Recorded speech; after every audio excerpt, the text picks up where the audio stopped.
Kan selalu saya pesankan dua hal kan, ya adik-adik ini ya, kalau mau belajar diberikan oleh Allah tambahan pengetahuan, cepat memahami sesuatu, jaga dua hal: salat, Quran. Ingat itu ya, salat, Quran. Orang dulu semua begitu. Jadi mereka tingkatkan salatnya dari kecil itu, salat jaga, terutama latihan subuh dulu tuh, ya salat subuh latihan dulu karena banyak berkahnya. Itu yang paling banyak disaksikan, termasuk semua malaikat menyaksikan. Malaikat malam dan siang itu semua tugasnya itu dikerjakan malam dan siang, yang sif-sifan untuk subuh mereka semua menyertai. Itu yang dimaksud di Quran surah ke-17 Al-Isra di ayat ke-78. Aqimis salata liduluki syamsi ila ghasaqil laili wa qur'anal fajr inna qur'anal fajri kana mashhuda. Ya, jadi kata Nabi SAW, sungguh inna malaikatal laili wa malaikatal nahari, malaikat yang bertugas di malam dan di siang itu menyaksikan semua bacaan-bacaan yang dilakukan di waktu subuh. Karena itu orang dulu itu sebelum subuh udah siap-siap.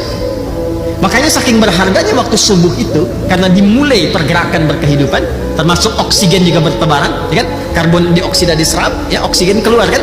Makanya ayatnya di Quran surah At-Takwir itu ayat 18, ya was-subhi idza tanaffas. Kalau subuh itu tiba, tanafas.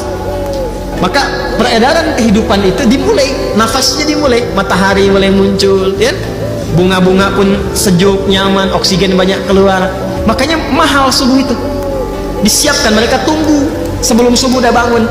Nah, itu waktu yang paling ideal tuh, 1 jam menjelang subuh itu. Jernih, cara berpikir tenang.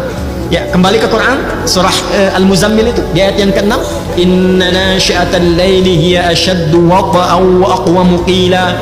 Kalau Anda bisa bangun tuh di antara sekian malam, khususnya yang mendekati kepada subuh, sepertiga malam terakhir, itu sentuhannya ke jiwa menjadi kuat dan keingatan itu dahsyat. Kalau pengen lihat risetnya orang barat ya tentang bagaimana bangun menjelang subuh itu, ya di sepertiga malam, silahkan cek risetnya itu. Suasana yang paling menenangkan, meneduhkan, membuat konsumsi berpikir itu sehat dan cepat memahami sesuatu, itu waktunya. Dan kita punya ayatnya. Dipraktikkan nggak gitu?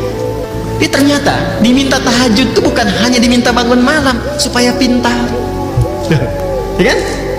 Supaya emosi stabil, supaya tenang, supaya terkoneksi tinggi dengan Allah. Puncaknya apa? Ini supaya dapat solusi. Nah, pengetahuan bertambah. Ingin bahagia, Al-Baqarah di akhir ayat 189, wattaqullaha la'allakum tuflihun. Tingkatkan takwamu kepada Allah, engkau akan cenderung bahagia. Karena itu di Al-Baqarah di ayat 21 ujungnya ditutup dengan kalimat takwa, la'allakum